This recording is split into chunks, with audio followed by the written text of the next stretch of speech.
하신 예수님의 이름으로 기도드립니다. 아멘. 반갑습니다. 오늘의 한 성령을 마신 우리라는 제목으로 고린도전서 12장 12절에서 13절까지 말씀을 같이 함께 합독을 하시겠습니다. 고린도전서 12장 12절에서 13절까지 말씀입니다.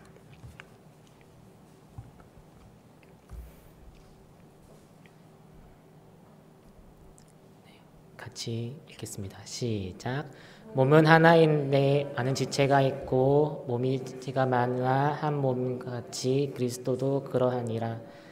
우리가 유대인이나 헬라인이나 종이나 자유인이나 다 한 성령으로 세례를 받아 한 몸이 되었고 또 다 한 성령을 마시게 하셨느니라. 아멘. 네, 반갑습니다. 제가 오늘 울지 않을 수 있을까 잘 모르겠는데 청년들이 저번에 설교 나와서 울었다고 막 놀리더라고요. 그래도 감동이 되면 할 수 없이 또 울 수 있을 것 같습니다.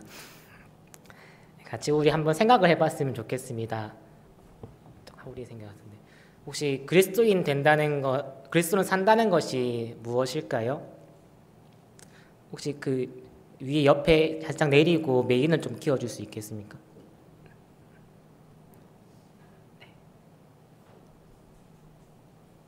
메인을 살짝만. 하나 둘 셋, 하나 둘 셋. 네. 뒤에 잘 들리십니까? 네. 그리고 성령 안에 산다는 것이 무엇일까요? 그리고 거듭난 우리, 그리스도 안에서 성령으로 새 사람 된 우리, 과연 우리가 믿는 것은 무엇이며, 그리고 우리에게 있어서 성령님은 어떠한 존재이십니까? 제가 고등학교를 다닐 때 이야기를 잠깐 알려드릴게요. 학교를 등교를 하게 되어지면 선생님들을 만나게 되잖아요. 지나가다가 이제 여러 선생님들 교차해서 만나게 되고 눈을 마주치면 인사를 해서 안녕하세요라고 인사를 하는데 대부분 한 3명 중에 1명의 선생님만 인사를 받아주고 나머지 2명은 그냥 쌩 지나가는 분들이 많았던 걸로 기억해요. 그래서 참 그게 좀 서운함으로 남아 있었었는데 근데 제 인사를 항상 환하게 받아주었던 한 분이 계셨었어요.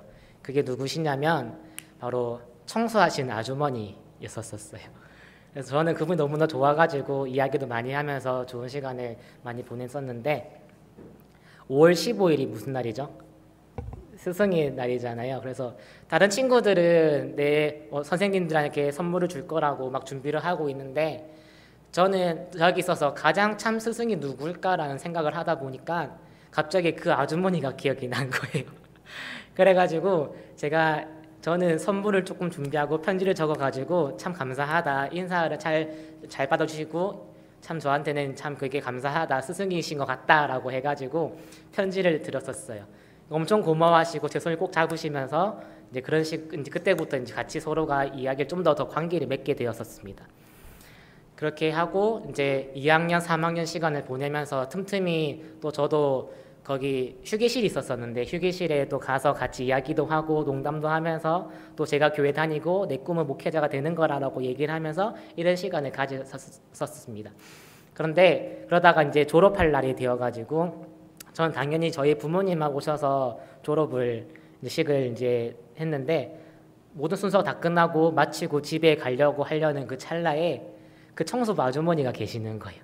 꽃다발을 들고 그리고 저희 부모님에게 이런 아들 없다고 정말 귀한 목회자 되라고 참 감사하다고 하면서 손을 꽉 잡아주면서 꽃다발을 쥐어주고 작은 선물과 편지를 저한테 쥐어주면서 무섭게 안고 우시는데 너무나 저한테 큰 감동으로 찾아오게 되었던 거예요. 어린 시절 저는 일찍 하나님 알았고 그 사랑을 알았습니다. 그리고 성령님께서 그 청소부 아주머니를 저에게 보게 하셨고 또 만나게 하셨고 또한 친절을 받고 베풀게 하셨습니다. 그 시절 저에게 있어서는 가장 성령 충만한 시절이었습니다. 오늘 말씀 한 13절을 같이 한번 다시 읽어봤으면 좋겠습니다. 시작. 우리가 유대인이나 헬라인이나 종이나 자유인이나 다 한 성령으로 세례를 받아 한 몸이 되었고 또 다 한 성령을 마시게 하셨느니라. 아멘. 우리는 모두 다 한 성령을 마신 바 되었습니다. 이것은 특별하기도 하고 보편적이기도 합니다. 이것은 특별하기도 하고 보편적이기도 합니다. 이 말을 좀 귀담아 들었으면 좋겠습니다. 우리는 때때로 많은 부분들을 감사하지 못하며 살아갈 때가 참 많이 있는 것 같습니다. 무엇인가가 더 필요할 것으로 생각하며 또 그것은 욕심으로 또는 과함으로 나타나기 때가 많이 있습니다. 이미 있는 것에 대한 소중함을 잊고 살아갈 때가 참 많이 있습니다. 그것은 가족일 수가 있고요, 친구일 수가 있고요, 내 옆에 있는 동력자일 수 있고, 그리고 더 깊게는 나의 코 끝에 있는 호흡일 수 있습니다. 신학대학교를 제가 지금 신대원생이고 학부생을 다닐 때의 이야기입니다. 신학 도서를 읽고 너무 감명을 깊이 받아가지고요, 나도 책을 쓰고 싶다면서 같은 동기 전사님한테 제가 막 받은 은혜를 막 나누기에 좀 그런 시간을 제가 나누었었습니다. 그 내용은 이렇습니다. 내가 만약 지금 살아있다는 것에 감사할 수 있다면 감사하지 않을 것이 무엇이 있을까요? 내가 숨쉬고 내쉬는 호흡의 끝에 감사를 붙인다면 내가 눈 뜨고 있는 것도 내가 말하고 있는 것도 그 자체만으로도 감사할 수 있지 않을까요? 그리고 나의 호흡이 중요하다면 살아 숨쉬는 상대방의 살아있음에도 감사하며 감격하며 사랑할 수 있지 않을까요? 너무나도 당연하고 하다고 생각되어지는 이 호흡, 이것에 우리가 생각만 달리한다면 말이죠. 이러한 얘기를 막 기쁨으로써 제가 막 이렇게 기쁘게 막 얘기를 했던 적이 있었습니다. 살아 숨쉬는 것에 대한 감사, 내 안에서 살아계시는 성령님의 생동감이 가득했던 시간이었던 것 같습니다. 우리는 너무나 더 나은 것, 다른 것을 찾고 더 채우려고 하는 것 같습니다. 그래서 그런지 우리는 성령이라고 하면요, 뭔가 어떤 기적적인 것, 뭔가 좀 그런 현상을 우리는 먼저 떠올리기 십상인 것 같습니다. 더 나아가 오순절 개통이나 하는 그런 곳에서는 성령 세례를 우리는 이미 받았다고 생각함에도 불구하고 또 다른 성령 세례가 우리에게 2차적으로 주어져야 된다고 생각을 한다고도 합니다. 과연 이것이 맞을까요? 성경이 얘기하기 이것은 잘못되었다고 얘기되었습니다. 왜냐하면 마태복음 3장 11절 말씀을 한번 보겠습니다. 우리가 3장 11절 말씀을 마태복음 넘기시면 있습니다. 끝에 보면 이제 물로 세례를 베풀고 이제 예수님께서는 성령으로 세례를 베풀 거라는 그 말씀이 마태복음과 마가복음과 누가복음과 요한복음 이렇게 네 군데에 걸쳐 가지고 요한은 물로 세례를 베풀겠지만은 예수님께서는 성령으로 세례를 베풀겠다고 얘기가 적혀 있습니다. 그리고 이 말씀을 예수님께서는 오순절 이제 그 사건 때 너희는 몇 날이 못 되어 성령으로 세례를 받으리라고 그렇게 말씀을 하고 계십니다. 세례 요한이라는 말은 헬라어로 호밥티존이라는 말로 적혀 있는데 이것은 물로 세례를 베푸는 자입니다. 그러면 그리스도는 누구일까요? 그리스도는 성령으로 세례를 베푸는 자입니다. 예수님의 사역을 두 가지로 우리는 요약을 할 수 있는데요. 첫 번째는요, 옮겨 버리는 것이고요. 두 번째는 가져다 주는 것입니다. 하나는 우리의 죄를 지고 가시는 것이고요. 하나는 성령으로 세례를 베푸는 것이 예수님의 사역의 전반의 핵심의 두 가지라고 우리는 알 수 있습니다. 예수님의 약속을 따라가지고 오순절 날 많은 사람들은 성령 세례 또 성령 선물을 받았습니다. 그들은 죄사함을 받았고 성령을 그 동시에 받았습니다. 그리고 우리 한번 13절 다시 한번 보겠습니다. 같이 한번 더 다시 읽어볼게요. 시작. 우리가 유대인이나 헬라인이나 종이나 자유인이나 다 한 성령으로 세례를 받아 한 몸이 되었고 또 다 한 성령을 마시게 하셨느니라. 혹시 여기서 반복되는 것을 한번 찾아볼 수 있을까요? 한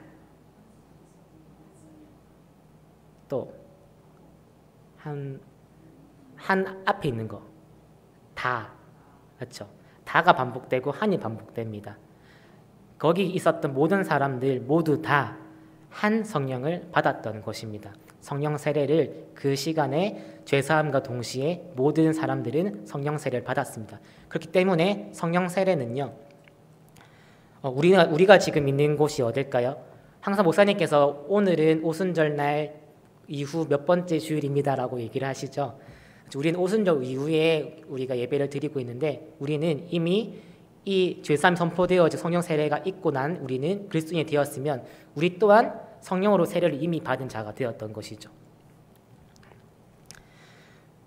우리는 그리스도인 될 때 여기서 혹시 세례 안 받으신 분 계시는가요? 다들 세례를 받았죠. 받을 때 우리는 보여지는 표징으로서 물로 세례를 받았을 것입니다. 하지만 우리는 그 표징의 안에는 성령의 세례를 우리는 안에 내포하고 있는 것이겠죠. 보이는 것은 물의 표징으로서 물의 세례를 우리는 표현할 것입니다. 이것은 단일의적인 것입니다. 이것은 입문적인 것이라서 단일의적입니다. 들어가고 이미 들어왔기 때문에 또 들어갈 필요가 없는 것입니다. 이미 그것은 충만한 상태 그 자체인 것입니다.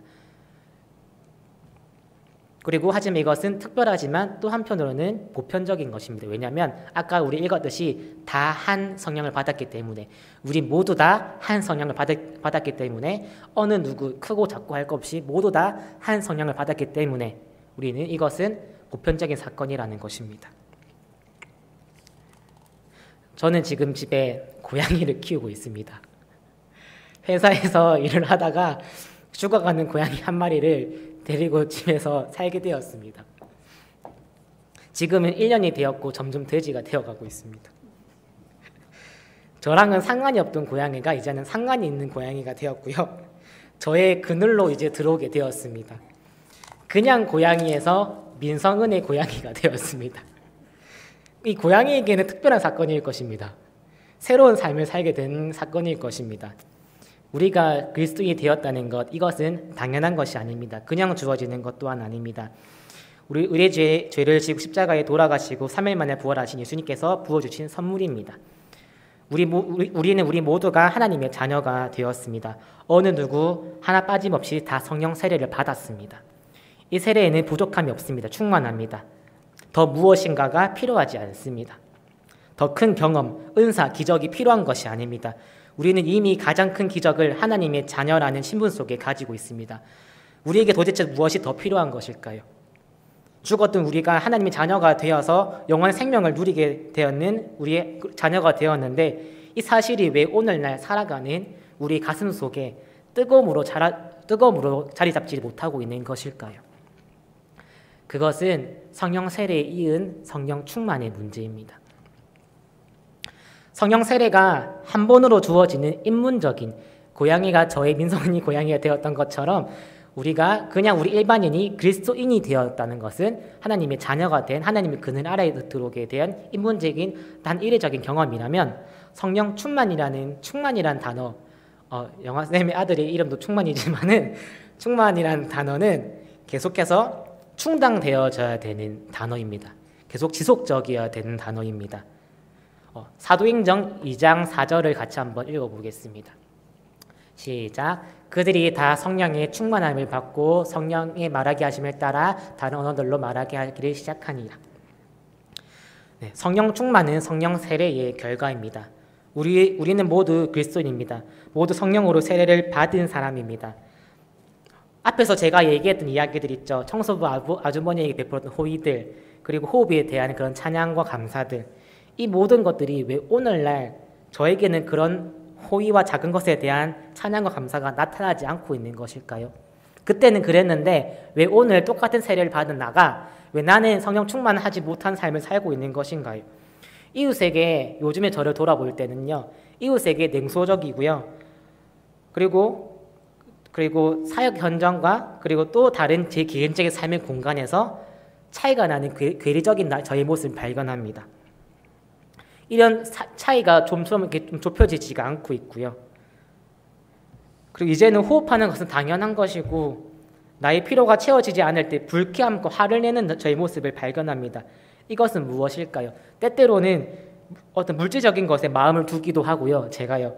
그리고 살아가는 저의 사고방식은 이런 것은 어디서 과연 나타나는 것인가요? 성령 세례를 받은 제가 말입니다. 나는 그리스도인이며 성령 세례를 받은 자인데 왜 삶의 모습이 바뀌어지지 않은 것일까요?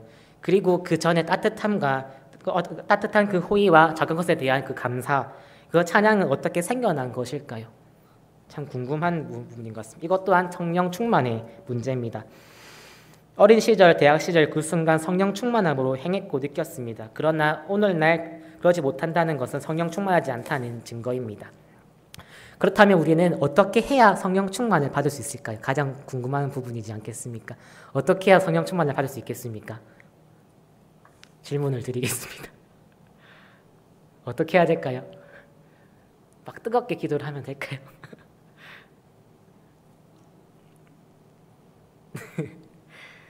네, 각자가 서로 생각하는 답이 있을 겁니다. 그것은 예수님의 말씀에서 우리는 찾아야 될 것입니다. 요한복음 7장 37절에서 39절 말씀을 보면요. 이 말씀을 기니까 제가 요약해서 얘기하면 목마르거든 내게로 와서 마시라. 그리고 나를 믿으라라는 이 말입니다. 성령 충만의 방법은 간단합니다. 예수님께로 자주 가는 겁니다. 그리고 그를 믿는 것입니다. 여기에 사용된 동사들이 있는데요. 목마르다, 오다, 마시다, 믿다 이 모두 다 현재형입니다. 따라서 우리는 예수님께 회개하는 마음과 믿음으로 한 번만 오는 것이 아니라요. 지속적으로 계속해서 와야 한다는 뜻을 포함하고 있는 것입니다. 제가 아직 아기를 낳아보지는 않았지만요. 아기가 가장 먼저 하는 활동 중에 한 개가 뭐라고 생각하십니까? 마시는 거라고 합니다. 마시는 활동을 가장 먼저 배운다고 합니다. 우리는 이제 막 그리스도의 자녀가 되었고 이제 막 입문 단계가 되었고 이제 막 그리스도의 그늘 아래 오게 되었는데 우리가 자주 가야 마시지 않겠습니까? 우리는 예수님께 자주 나와야지 그를 더욱 믿음으로써 우리는 성령 충만을 받을 수 있습니다. 앞전에 제가 얘기했던 고양이를 다시 한 번 더 제가 데리고 오겠습니다. 고양이가 만약에 저의 품을 떠나가지고 밖에 있다 그러면 과연 충만한 삶을 살 수 있을까요? 풍족한 삶을 살 수 있을까요? 그렇지 못할 겁니다. 저에게 자주 와야 저한테는 걔를 먹을 수 있는 사료도 있고요. 물도 있기 때문에 저한테 자주 와야 걔는 충만함을 누릴 수 있을 겁니다. 우리가 아직 완전하지 않는 하나님 나라에 가지 않는 우리가 지금 이 시대에 살아가고 있는 우리는 항상 목마릅니다. 그렇기 때문에 항상 우리는 충만함과 배고픔을 항상 우리는 반복해서 느끼고 살아가는 겁니다. 그렇기 때문에 언제나 충만할 수가 없습니다. 우리는 항상 충만하기 위해서 자주 고양이가 물을 먹듯이 우리는 고양이가 아니지만은 하지만 우리 예수님께 자녀가 되었기 때문에 예수님께 하나님께 자주 나아가고 그를 우리는 믿어야 될 것입니다. 하지만은 우리는 때때로 고양이도 성장을 하면 등치가 커지고 이제 사료도 더 많이 먹게 되잖아요. 우리 또한 이제 지식이 커지면 지식에 따라 믿음 또한 성장해야 되고 우리가 따라가는 그 깊이도 더 깊어져야 되는데 우리는 때때로는 지식의 깊이보다도 믿음이 따라가지 못해서 때때로 우리가 성령 충만하지 못할 때가 많이 있는 것 같습니다. 제가 하나님을 알면 알수록 아는 것과 행하는 것이 일치되지 못할 때 거기에 대한 괴리감과 그런 것이 충만하지 못한 상태로 나타나게 되는 것 같습니다. 새끼 고양이는 조금 먹어도 배가 부르잖아요. 하지만 큰 고양이는 많이 먹어야 배가 부르듯이 우리 동안 많이 행해야 우리가 아는 만큼 행하고 살아가야지 우리가 충만해진다고 성경은 얘기를 하고 있습니다. 성령 충만을 하게 되면 그러면 어떤 일이 발생하게 될까요? 성경에서는 성령 충만함을 술 취함과 좀 비교해서 얘기할 때가 참 많이 있는데요. 왜냐하면 또 오순절 때 막 성령 충만하니까 술 취한 것 같다고 막 얘기해서 그럴지 모르겠습니다. 하지만 성령 충만하다는 것은요, 영적 만취의 상태도 아니고요, 황홀경의 상태도 아닙니다. 또 술 취함의 특성은요, 지나치고 방탕하며 절제력이 없는 반면에요, 성령 충만의 모습은 절제력을 잃지 않는 모습입니다. 우리가 성령 열매 중에 9가지, 열매 중에 한 가지가 절제를 우리는 알고 있을 것입니다. 성령은 술 취함의 방탕함과 절제력을 잃은 것이 아니라 오히려 절제를 하고 있으며 어떤 영적 만취, 황홀경의 상태가 아닌 오히려 더 어떤 성품의 어떤 인품적인 것에 가깝습니다. 술을 취하게 되면요, 우리는 짐승처럼 변하게 되지만 성령 충만하게 되면 그리스도와 닮아지게 됩니다. 그 결과 그 사람은 그 주변 사람들과 더욱더 더 깊은 교제를 하게 되어지고요, 하나님과도 더 깊은 교제를 하게 되어집니다. 교회에 있어서 그래서 더더욱이나 교회에 있어서 교제는 더욱더 중요한 것입니다. 성령으로 충만하라는 명령에서 특징이 있습니다. 첫 번째는 이것은 명령형입니다. 성령으로 충만하라 이것은 명령형이기 때문에 성령 충만은 선택의 문제가 아닙니다. 의무입니다. 두 번째 이것은 복수형입니다. 공동체에게 주어진 성령 충만의 명령입니다. 우리 모두 성령으로 충만해야 합니다. 누구만 충만해야 되는 것이 아니라 우리 모두가 충만해야 합니다. 세 번째, 이것은 수동태입니다. 성령이 우리를 채우게 하셔야 됩니다. 하지만 이것은 전적으로 어떤 수동적인 것을 의미하는 것이 아닙니다. 우리가 마셔야지만 주어지는 것입니다. 네 번째, 이것은 현재형입니다. 헬러어에서는 어떤 부정 과정어는 한 번적인 것을 얘기하지만 현재형은 어떤 계속해서 이어지는 어떤 지속의 의미를 얘기하고 있는데, 이것은 현재형으로 쓰였기 때문에 이것은 우리가 계속해서 성령 충만을 당해야 되는, 충당해야 하는 의미를 내포하고 있는 것입니다. 우리가 성령 충만을 하게 되어지면 나타나는 열매는 바로 성령의 열매이지 않습니까? 요즘에 계속 한 달 동안 이제 다 끝났는데요. 4주 동안 성령님이 함께 하시면이라는 제목으로 저희 초등부 아이들과 함께 계속 열매에 대해서 공부하는 시간을 가졌었습니다. 재미있는 찬양도 있는데요. 무슨 찬양이냐면요. 성령의 열매를 내려주세요. 사랑, 기쁨, 평화, 오래 참음, 착함, 자비, 성실, 온유, 절제, 성령의 단비를 내려주세요 하면서 하는 엄청 막 유쾌하고 빠르고 어려운 찬양이 있는데, 이것을 막 부르면서 애들한테 익히게 지금 하고 있습니다. 근데 참 신기하게도요, 이 모든 열매는 어떤 기적적이고 은사적인 것이 아니라 오히려 이것은 도덕적이고 그런 자질들을 포함하고 있는 열매들입니다. 우리 같이 한번 성령의 열매를 같이 한번 읽어볼까요? 시작. 오직 성령의 열매는 사랑과 희락과 화평과 오래 참음과 자비와 양성과 충성과 온유와 절제니 이 같은 것을 금지할 법이 없느니라. 맞죠? 어떤 기적적인 것보다 보다 또 성품적인 것이 많이 담겨 있는 성령의 열매들입니다. 이것을 좀 더 쉽게 우리가 이해하려면 세 개씩 묶어서 우리가 이해할 수 있는데요. 사랑, 희락, 화평은 하나님과 맺는 관계이고요. 오래 참음, 자비, 양선은 다른 사람과 맺는 그런 관계이고요. 충성, 온유, 절제는 우리 자신과 맺는 그런 관계입니다. 그렇다면 우리는 어떻게 이런 인격적인 특성인 열매를, 성령 열매를 우리는 맺을 수 있게 될까요? 그것은 성령의 열매라는 그런 단어적인 키워드에서 우리는 찾을 수 있습니다. 이것은 성령의 열매이지 않습니까? 성령 열매 앞에 있는 그 성령이라는 것은 초자연적인 기원인 것입니다. 어떤 우리의 의지로 나타나야지는 것이 아니라 성령님께서 하셔야지만, 성령의 의지로만 가능한 것이 성령의 열매인 것입니다. 우리의 힘을 의지할 때는요, 더러운 것, 술 취한 것, 방탕한 것, 음행, 원수 맺는 것, 분쟁, 시기, 분열함 등으로 우리는 이렇게 나타나게 되어지지만요, 성령의 열매로는 아까 봤듯이 충성, 온유, 절제, 오래 참음, 자비, 양성 등 9가지 열매를 우리는 맺게 되는 것입니다. 이것은 이 사람이 성령 충만하거나 하지 않는다 우리가 평가할 때 가장 알 수 있는 가장 큰 지표고 가장 큰 증거입니다. 또 성령의 열매라는 것은요, 자연적인 것입니다.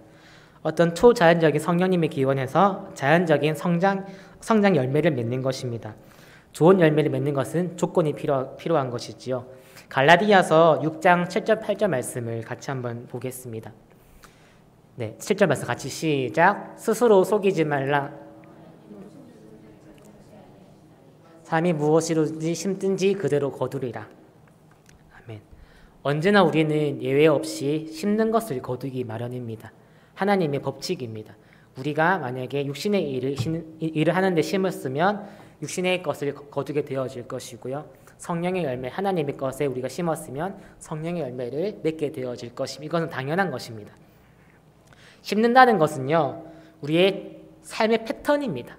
그것은 우리의 생각이 될 수 있고요, 습관이 될 수가 있고요, 생활 방식이 될 수가 있고요, 삶의 방향이 될 수가 있고요, 삶의 훈련, 모든 것이 다 포함됩니다. 우리가 그 생각, 그 모든 것들을 방향을 하나님께 두느냐, 아니면 내 하고 싶은 대로 하고 살아가느냐에 따라서 그 심는 대로 성령의 열매는 거두게 되어지는 것입니다. 우리가 육의 일을 심고서 왜 나에게 성령의 열매가 없냐고 말하면 안 되지 않겠습니까? 성령의 열매를 심고 나서 성령의 열매를 기다리는 것이 우리가 해야 될 것입니다. 우리가 제대로 된 수확을 거두기 위해서는요, 제대로 된 밭에 제대로 된 씨를 뿌려야 한다고 바울은 이야기하고 있습니다. 열매는요, 지금 시대는 뭔가 빠르게 당장에 뭔가를 내세우기를 원하는 시대에 우리는 살아가고 있지 않습니까? 하지만 열매란 것은 당장에 나오는가요? 그렇지 않죠.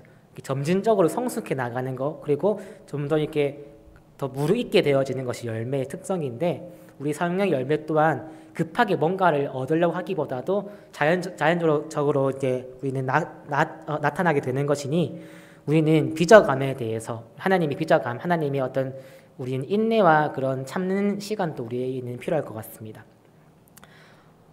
마지막 하나만 더 예화를 제가 들자면요. 빚어감에 대해서 저는 항상 앞에 서면 간증할 때 이 얘기를 한 번씩 꼭 하는데 학교를 다닐 때 학부 때 같은 생활관에 썼던 룸메이트가 있었습니다.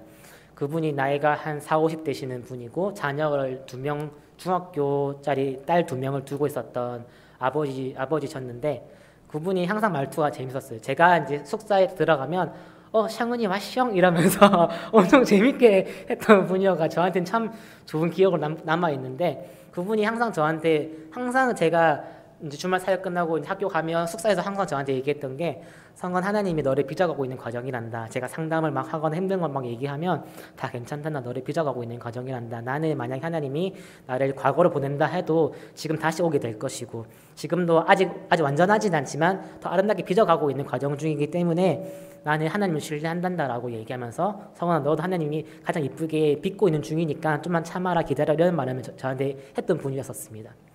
근데 이분이 저한테 왜 더 깊이 남았냐면요. 그분이 그런 말을 하시고 나서 항상 이렇게 같이 잘 지냈었는데 갑자기 그 주말에 가장 친한 전사님한테 이런 말을 했다고 하더라고요.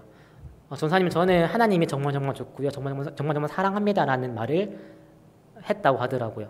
근데 그렇게 하고 그 날 넘기고 월요일 날 그 조기 축구회 같은 거를 했는데 갑자기 심장마비가 걸려가지고 그분이 돌아가시게 되었어요. 같은 룸메이트였고 제가 그 유품을 다 정리하게 되었단 말이에요. 저한테 너무 큰 충격이었고 슬픔이었고 그 메시지는 저한테 계속 평생 제가 항상 외치고 다녀야 될 저한테는 또 하나의 숙제가 되었습니다. 빚어가는 것이 무엇일까요? 우리는 아직 완전하지 않지만 하나님이 더 완전하게 하실 것이고 빚어가실 것이고 더 무르익게 하실 것인데 우리 그것을 좀만 더 참고 뭔가 당장의 어떤 기적적인 것을 기대하기보다도 우리가 이미 성령 세례 받은 것에 많은 우리가 충만하고 우리가 기뻐하고 그리고 우리에게 나타나는 은사들을 가지고 잘 활용한다면 어떨까요? 성령에서는요 9가지 열매 말고 이 은사들 말고 더 많은 은사들이 있습니다. 그리고 각자에게 각기 다르게 부어주신 성령님은 또 다 다르게 은사를 채워주십니다. 다 한 성령으로 세례를 받았지만요 각자가 다 받았기 때문에 또 각자에 맞게끔 또 다 다르게 은사가 나타나게 되어질 것입니다. 하지만 은사에 대해서 바울이 얘기하기를 은사는 어떤 귀천이 없다 하더라고요. 우리 몸에서 만약에 손가락 중에 하나가 엄지가 검지 보고 니 왜 못나냐라고 얘기할 수 없듯이 또 머리가 발가락 보고 막 뭐라 할 수 없듯이 우리 교회 한 공동체는 한 지체이기 때문에 어느 은사가 더 높고 어느 은사가 더 하천하고 이런 것은 없습니다. 은사 모든 다 귀중한 것입니다. 왜냐하면 그 모든 은사는 무엇을 위해 있냐면 교회를 세우기 위해 있는 것입니다. 우리 개인을 위해 있는 게 아니고요. 또 우리 예배를 위해 있는 것도 아니고요. 우리 교회를 세우기 위함입니다. 교회가 무엇인가요? 그리스도의 몸이지 않습니까?